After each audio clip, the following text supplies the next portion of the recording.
오늘은 민수기 14장 말씀입니다. 오늘도 주시는 말씀의 은혜가 우리 안에 넘치기를 원합니다. 이스라엘 백성들은 상상도 할 수 없는 하나님의 은혜로 출애굽하였고 시내산 아래에서 성막을 통하여 죄를 씻고 나시린의 서원을 하며 구름과 불기둥의 인도를 받고 언약궤를 따라 가나안을 향하여 행진하였습니다. 이런 이스라엘 백성들이 첫 번째 하는 일이 디베라에서 하나님을 원망하고 불평하여 불이 붙었고, 기브롯 핫다와에서 하늘로 주신 생명의 만나를 거부하고 고기를 원하며 탐욕과 욕심으로 죽었고, 하세롯에서 하나님이 세우신 모세의 권세에 맞서 하나님께 불순종하여 나병이 걸렸고, 이제 가데스 바네아에서 하나님이 주신다는 그 가나안 땅을 의심하며 먼저 정탐하자고 12명의 정탐꾼을 보냈죠.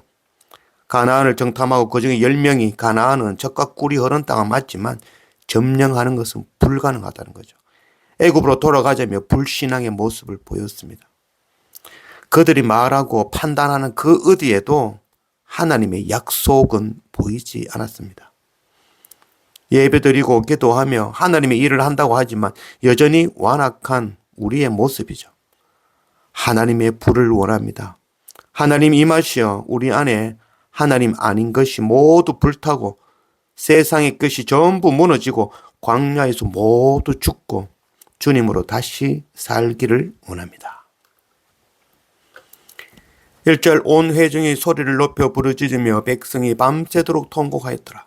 이스라엘 자손이 다 모세와 아론을 원망하며 온 회중이 그들에게 이르되 우리가 애굽 땅에서 죽었거나 이 광야에서 죽었으면 좋았을 것을 어찌하여 여호와가 우리를 그 땅으로 인도하여 칼에 쓰러지게 하려 하는가? 우리 처자가 사로잡히리니 애굽으로 돌아가는 것이 낫지 아니하랴. 이에 서로 말하되 우리가 한 지휘관을 세우고 애굽으로 돌아가자 하매. 정말 악한 말이죠. 그러나 하나님의 약속을 배제하고 본다면 정탐꾼 10명의 보고가 더 합리적이고 논리적이며 현실적인 이야기죠. 전쟁 한번 해보지 않은 이스라엘 백성들이 가나안의 그 견고한 성을 공격하여 승리한다는 것, 이거 불가능한 일이죠. 오히려 승리할 수 있다는 그 갈렙과 여호수아의 그 보고가 무모하고 어리석은 일이었습니다.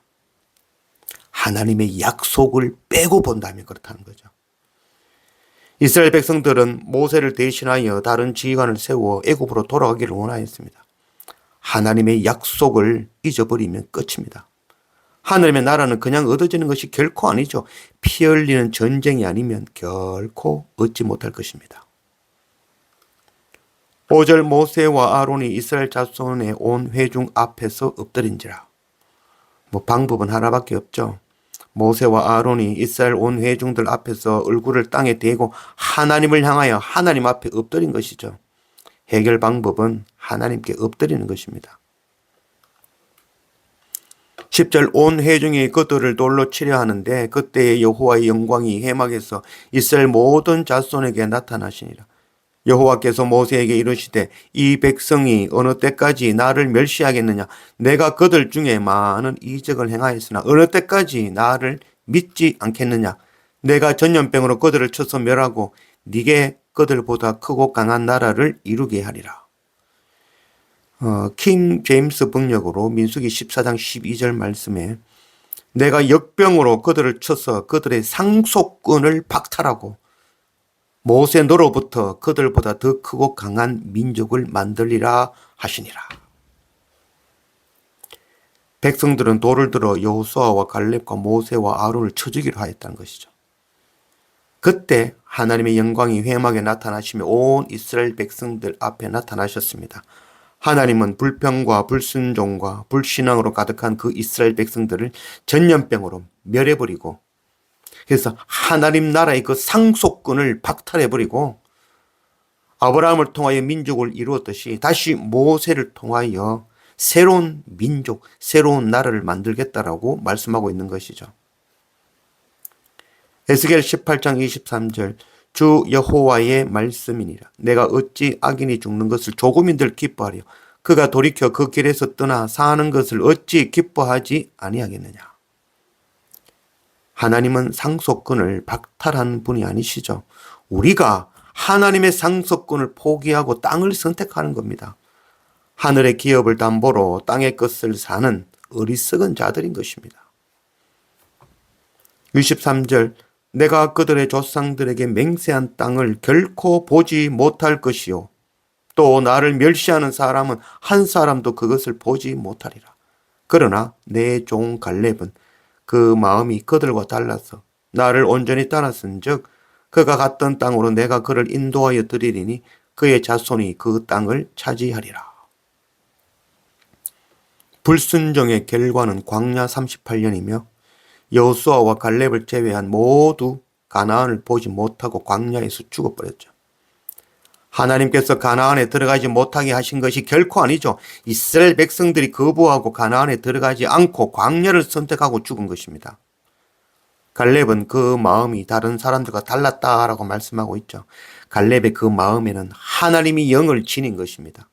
갈렙은 자신이 그 본 땅, 그 기업을 주실 것을 약속받았고 이후에 가나안을 정복한 후에 이 산지를 내게 주소서. 우리가 너무나도 잘 아는 말씀이죠. 그래서 이 말을 하면서 헤브론을 기업으로 받아냈죠. 37절 곧 그 땅에 대하여 악평한 자들은 여호와 앞에서 재앙으로 죽었고 그 땅을 정탐하러 갔던 사람들 중에서 오직 눈의 아들 여호수아와 여분의 아들 갈렙은 생존하니라. 하나님이 없는 자는 죽음으로 발견되는 것입니다.